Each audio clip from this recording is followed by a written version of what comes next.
All right, so this morning we are going to be discussing another example of how deepfakes are going to be and have been mentally breaking people, essentially. The inability to tell the difference between fake things and reality is going to be increasingly difficult, and it's already at a point where it is tricking a lot of people. In this example, we'll be discussing John Fetterman, who is a senator for Pennsylvania, who was recently hospitalized over the past month. Well, that was back in February, actually, which it started with him having an episode that they thought was going to be another stroke, and it turned out to be depression related from what has been reported thus far.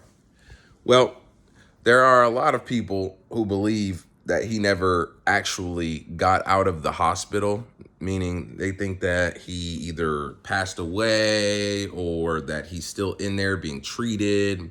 Some people have a theory that he's in a vegetative state. But there have been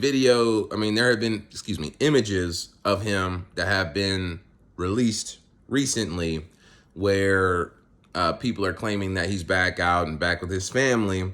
However, a lot of people have been comparing the recently shared images to past images of him and pointing out inconsistencies in the man's head shape, which I will admit, all right, somehow my hair got in there, is a unique head shape. So I can understand if they are noticing some differences, why that would raise question.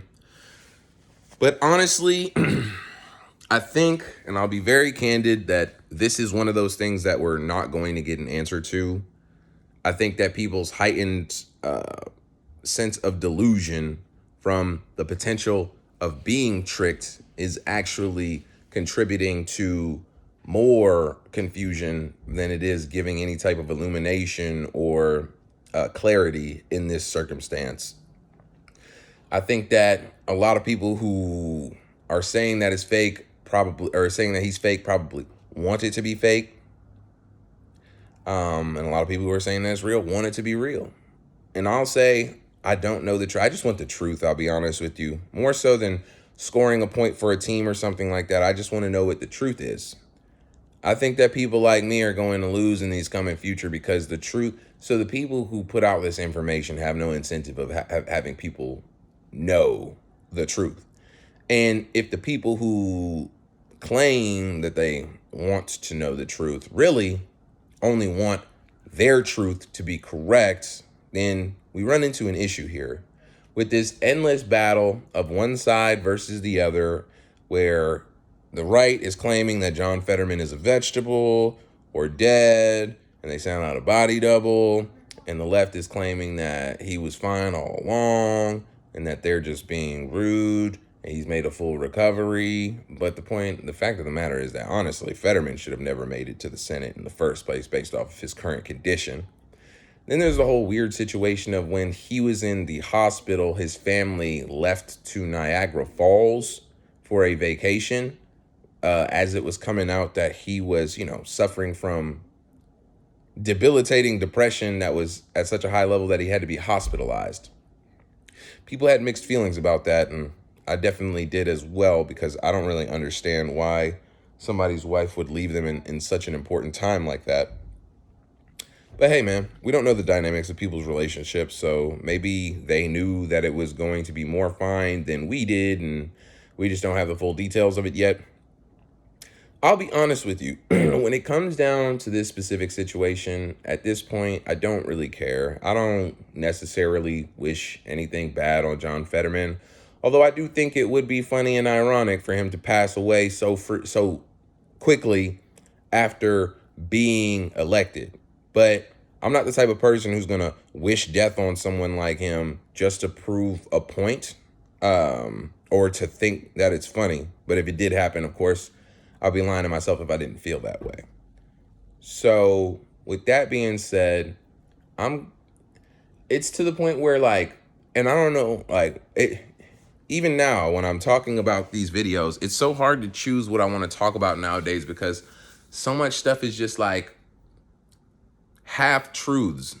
When I see a story come out, it's just a half truth. I mean, with this John Morgan situation, John Morgan, the guy who is the actor, right? Who was accused of the assault. Over the course of this weekend, he was accused, arrested, and it was withdrawn before the end of Sunday. You know what I'm saying? So like, the information that's being reported, it's like, it almost makes me feel irresponsible if I'm reporting on something too fast. But then again, the point of getting information out there is that as the story develops, you can always update it. So I'm just careful with how I talk about things. In this Fetterman case, if it turns out that it is a fake Fetterman, I doubt we'll ever find out anyways. If it's the real Fetterman, that's kind of hard to prove if you're set in your heart that he's fake. So I'm not really worried about trying to convince anybody whether he is or isn't, because more so than that, I think the fact that we're not able to get definitive answers to these kind of questions and dilemmas is just an indicator of a much greater divide that is going to come in the future, when this technology to fool and trick everybody with fake information and footage is much more sophisticated. Or we can already be being manipulated by highly sophisticated false information, and it's so good that we can't tell that it's happening already. And we think that the levels of deep fakes that we're seeing of these pictures of Donald Trump getting arrested and African men kissing is the highest level of sophistication that it can get to. But we're actually seeing, like, it's actually much worse. Like, military technology is always going to be ahead of civilian technology. With artificial intelligence, I think it's a little bit different, because in order to develop artificial intelligence, it has to be introduced to wide groups of people, or at least their information. So it's not as easy for the military to develop something like artificial intelligence in complete secret, because it requires information from regular people like you and me to know how to behave. With that being said, I don't think that it's out of the realm of possibility that they're still doing like high level artificial intelligence development that we are not aware of and already implementing these kind of things. Yeah, absolutely. It's too easy for them to not. So now we are at a place where if we don't connect in reality, like beyond these screens, because this can be fake, this whole video and everything that I'm saying out of my mouth right now could technically be fake in this day and age. So I say that to say, stay grounded in reality. Make sure that you're outside touching grass. You know that phrase, but that phrase is going to be much more important in the coming years. Touching grass, perceiving reality as it actually is almost becoming a lost art. And that's very scary. It's very scary, especially for the intellectuals, like the involved. It's funny because the least the person is focused on this kind of stuff, the easier it will be for them to actually be in the world. But because of our growing dependence on technology, it draws us into a space of virtual reality where things can be manipulated, and that's what presents the current hazards. Oh, man. I don't know what is going to be the solution to this. I'm not panicking or anything like that, but I just think that the world that as we know it, of information and false information is going to take a dive off of a cliff into a realm of darkness that is only going to, that would throw us into the dark ages essentially again. When you can't trust the information, any information that you're reading from any resource, then the information becomes almost worthless. And without the information, without knowledge and intellect or information that we can trust in, we're just going to get stupider than we already are. And then what are we going to do? Ask some AI chatbot, Google search engine what the answer is.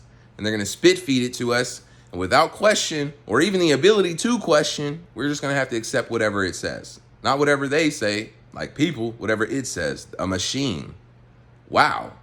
Doesn't that literally sounds like some Matrix type stuff. And I'm not one of those guys who's like, "Oh, bro, we're all in there." But I mean, I'm not trying to say it in the corny, edgy way, but it's like, yes, I mean, The Matrix was a film that was based on life, and we are now reaching future technologies that are very close to what was seen in the film. It's not that crazy to think that what's going on is very reminiscent of The Matrix.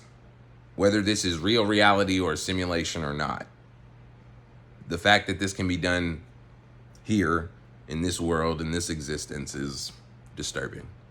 And that's where I'll leave that. Have a good morning.